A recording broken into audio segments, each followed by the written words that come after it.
Olá pessoal, tudo bem? Sejam bem-vindos ao nosso primeiro vídeo sobre a importância de empreender no direito. Meu nome é Felipe Assensi, eu sou diretor do Instituto Diálogo e gestor de ensino e pesquisas jurídicas do Master of Science in Legal Studies da Ambra College. E aí, vamos começar a discutir sobre esse assunto? Em geral, quando as pessoas decidem fazer direito, elas pensam muito como se fosse uma escolha fácil, né? Como se fosse uma escolha trivial, em que você tem alguns caminhos, eu vou ser juiz, eu vou ser advogado, eu vou ser defensor, e eu vou seguir esses caminhos de uma maneira relativamente fácil e linear. Mas, na verdade, toda escolha jurídica, uma vez feita, você encontra 1 milhão de possibilidades. E dentro da advocacia, em especial, isso não é diferente. Imaginem que hoje o mercado da advocacia é um mercado que tem uma diversidade enorme de nichos, de possibilidades. E com frequência as pessoas elas pensam que elas estão transitando nesses nichos de uma maneira bastante confusa, como essas linhas todas aqui de trem que a gente observa. Para onde que eu vou? Como é que eu desenvolvo o meu escritório? Eu começo investindo em site, eu começo fazendo cartão de visita, eu começo captando clientes pro bono. São perguntas muito comuns para quem está iniciando nisso, né? E aqueles que já estão estabelecidos, não pensem que a imagem ela é essa. Por quê? Porque todo dia vem concorrentes novos, vem inovação tecnológica, vem inovação legislativa que fazem de alguma maneira com que mesmo os estabelecidos eles tenham que se reinventarem. Então, o empreendedorismo ele não é pensado e não deve ser pensado somente para o advogado iniciante. Ele deve ser pensado para qualquer um que queira, na verdade, sobreviver dentro desse contexto aqui altamente complexo, né? O fato é que a gente tem mais de 1.200 faculdades de Direito no Brasil. O nosso número de faculdades de Direito ele é bastante expressivo. Eu tenho amigos economistas e, em geral, quando eles falam, quando eu digo que tem 1.200 faculdades de Direito no Brasil, eles dizem, o economista é muito cartesiano, não vale a pena você fazer uma faculdade de Direito, porque você passa 5 anos para tentar, eventualmente, desenvolver uma carreira de sucesso. Então, muitos economistas, às vezes, dizem que é um cálculo muito arriscado. Vocês pensarem, a gente tem em torno de 85 mil bacharéis em Direito por ano. Alguns não vão para a advocacia, vão para as carreiras públicas, outros vão para outras atividades, mas o fato é que a gente tem um número bastante expressivo de concorrentes. Mesmo aqueles que vão para a advocacia, que eu diria aí que são em torno de 70% desse número, você ainda produz uma concorrência muito grande. Por quê? Porque as faculdades de Direito, elas em geral formam o mesmo tipo de advogado, o mesmo tipo de profissional do direito, o mesmo tipo de juiz, o mesmo tipo de defensor. Isso porque o ensino jurídico ele é muito baseado nessa padronização. A gente, por exemplo, tem uma média de 85% de reprovação na OAB. Independente da discussão sobre se o exame da OAB ele mede ou não conhecimento, o fato é que a gente tem 85% de reprovação na OAB.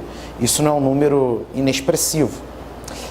A gente alcançou mais de 1 milhão de advogados. Mais de 1 milhão de advogados. Se vocês pensarem, eu recebi inclusive recentemente o censo de 2016, o censo universitário. Ele diz lá que Direito é a faculdade com o maior volume populacional de universitários do Brasil. 11% dos universitários brasileiros está na faculdade de Direito. E a gente tem aqui mais de 1 milhão de advogados no país, com inscrição na OAB, tá? É óbvio que alguns têm inscrição, mas não advogam. Mas o fato é que você tem muita gente.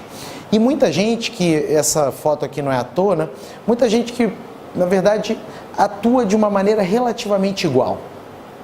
Em geral, a faculdade não nos ensina negociação, planejamento estratégico, precificação, marketing jurídico. Eu, por exemplo, como advogado, eu aprendi todas essas coisas fora da faculdade de Direito.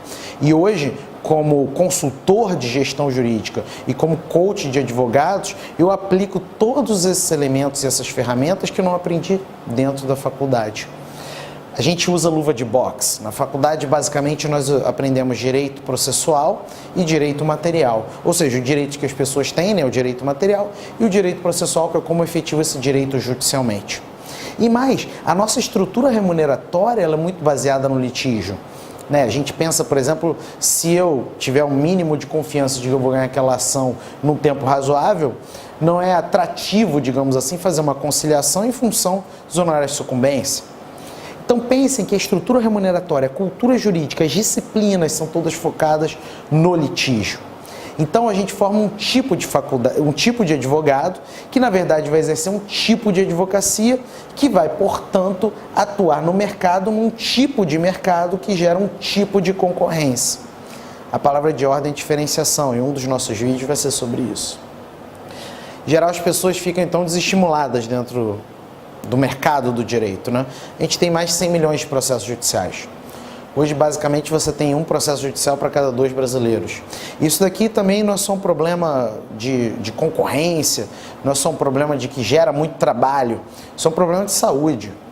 Tá? A gente pega saúde, hoje quem mais adoece, carreiras que mais adoecem no Brasil, advogado e magistrado. Né, em função dessa pressão, advogado principalmente por conta da pressão por prazos, né, e isso gera então todo um desafio relacionado à saúde do profissional do direito. Não, a gente pode pensar que hoje o cenário do mercado do direito ele tem basicamente essas características, né? Um boom de profissionais e de litigiosidade, de fato uma diversificação enorme de serviços, dos mais diversos e imaginários, mas todos em geral polarizados numa certa visão de litigância. Uma selva de concorrência, eu uso selva entre aspas, porque infelizmente muita gente hoje tem abrido mão dos seus parâmetros éticos para sobreviver nessa concorrência, né? Eu, por exemplo, sou presidente da Comissão de Gestão Jurídica da OAB e a gente observa muito, né, uma progressividade do número de infrações disciplinares dos advogados, né? Você tem um problema sério de gestão nos escritórios, porque a gente não aprende a gerir, né? A gente não aprende gestão dentro de faculdade de Direito, e isso faz com que os escritórios eles ainda sejam, de certa maneira, administrados de uma forma muito amadora, tá? Pouca perspectiva de crescimento, porque em geral os escritórios são negócios ainda muito ou baseados na questão familiar ou baseados na questão de amizade. Isso faz com que aquele que não está dentro do círculo familiar ou do círculo de amizade que funda o escritório, ele tem mais dificuldades de crescimento. Muito difícil se tornar sócio se é um escritório familiar ou um escritório baseado na amizade. Tá? Por quê? Porque os sócios foram amigos e fizeram o escritório acontecer, inclusive eles fazem o que os americanos chamam de name on the door, né? Tem o nome na porta, e também, quando é familiar, o vínculo afetivo e familiar também gera isso. Isso faz com que as pessoas, elas às vezes sintam uma dificuldade de crescimento. Fora um problema de retenção de talentos. Nós, dentro dos escritórios de advocacia, não temos uma política de retenção de talentos. Na verdade, a gente sequer identifica os talentos que as pessoas têm. E por isso geramos desestímulo. Um elemento importante que deve ser trabalhado, né? Eu tenho um livro sobre liderança, na verdade tem 2 livros sobre liderança. Um que se chama Keep Calm and Lidere e o outro que se chama Liderança, Frases Históricas de Impacto. Lá no meu site vocês conseguem o Keep Calm, vocês baixam lá gratuitamente, o www.filipeassense.com.br. E existe esse problema quando o assunto é liderança. As pessoas não conseguem identificar o talento das outras. E aí se perde antes de você sequer identificar. Bom, dito isso, o que o empreendedorismo tem a ver com isso? Tem tudo a ver. Trago aqui 2 ideias de empreendedorismo para a gente pensar, né? Uma, empreendedorismo é você desenvolver um negócio que tenha chance de sucesso. Tem que ter chance de sucesso. Chance. É óbvio que, como empreendedor, ele toma decisões em situações em que ele não controla totalmente as variáveis de sucesso, pode dar errado, mas tem que ter chance. Hoje eu vejo muitas pessoas tentando abrir escritórios e atuando em mercados fortemente concorridos sem produzir diferenciação. Então, elas não têm chance de sucesso, tá? E o empreendedor, ele tem que ser aquele que vai realizar, vai fazer e vai executar. Não existe empreendedorismo em que você não põe a mão na massa, você não aprende com a prática. Muitos empreendedores, eles em geral acertam na terceira, quarta, quinta, sexta tentativa. Eu posso afirmar com absoluta tranquilidade isso, porque eu hoje tenho uma tranquilidade em termos empresariais, porque errei, né? E em função dos meus erros, eu tive algo que é muito importante para o empreendedorismo, que se chama curva de aprendizado, né? Imaginem só, você vai abrir um restaurante vegano, não sei se vocês são veganos. Eu, por exemplo, se fosse abrir um restaurante vegano, eu teria que errar muito para começar a acertar. Por quê? Porque eu não tenho nenhuma curva de aprendizado sobre isso. Para abrir o meu escritório, para depois desenvolver o Instituto Diálogo. E hoje, né, com essa estratégia super inovadora do Master of Legal Science in Legal Studies da Umbra College, nós tivemos que desenvolver curva de aprendizado. Existe muito empreendedor que se chama empreendedor de palco, né, que nunca empreendeu. E aí, na verdade, não tem curva de aprendizado alguma. Reproduz sugestões, dicas que aprendeu em livros, mas que nunca realizou, nunca fez. E isso faz com que isso gere um problema para que essas ideias se operacionalizem. Em geral, por que as pessoas se dedicam a empreenderem? Por causa disso, dinheiro, independência, liberdade, porque as pessoas gostam de criar, porque inclusive as pessoas querem ajudar as outras, e também mastery, dominar uma determinada área, um determinado assunto. Isso daqui é o que em geral aparece nas pesquisas sobre empreendedorismo nos Estados Unidos, tá? Agora, então o que você precisa fazer para ser bem sucedido quando o assunto é empreendedorismo? Você quer dar os seus primeiros passos empreendedores, você quer desenvolver já da maneira certa, tá? E com a possibilidade de ainda errar, hein? Descobrir uma oportunidade é fundamental. E a oportunidade, às vezes, ela salta aos nossos olhos, mas a gente não tem o radar ligado e não vê aquilo como uma oportunidade. Fora em situações em que a inovação legislativa traz oportunidade. Tem diversos coaches que, na verdade, desenvolviam uma advocacia bem-sucedida e sustentável, mas uma inovação legislativa, uma inovação jurisprudencial foi decisiva para eles saírem de uma advocacia sustentável para uma advocacia de absoluto sucesso. Analisar essa oportunidade, se vale a pena você abraçar essa oportunidade. Às vezes, um outro conceito importante de empreendedorismo se chama custo de oportunidade. Não vale a pena você dedicar tempo, esforço, energia para abraçar aquela oportunidade, apesar de ser uma excelente oportunidade. Hoje, dentro da Ambra, dentro do Instituto Diálogo, surgem diversas oportunidades para a gente. Mas será que vale a pena gastarmos tempo e energia com elas? Sede por superação, o empreendedor está muito focado nisso, em fazer melhor, isso é imprescindível. Controle, né? Controlar o que você está fazendo minimamente, porque como as decisões empreendedoras elas ocorrem em situações em que você não tem controle total, é fundamental você planejar, você fazer planejamento estratégico, você ter um mínimo de controle sobre as variáveis que principalmente incidem no que você vai fazer dentro da tua advocacia, dentro do direito. Foque em metas. Todo empreendedor tem meta. Todo empreendedor tem meta. E aí já vai uma dica. Meta não é sonho. Em geral, dentro do direito, a gente confunde muito, né? Meta com sonho, né? Exemplo de sonho. Eu quero ficar rico. Isso é sonho. Quero ser reconhecido. Isso é sonho. Quero ter qualidade de vida. Isso é sonho.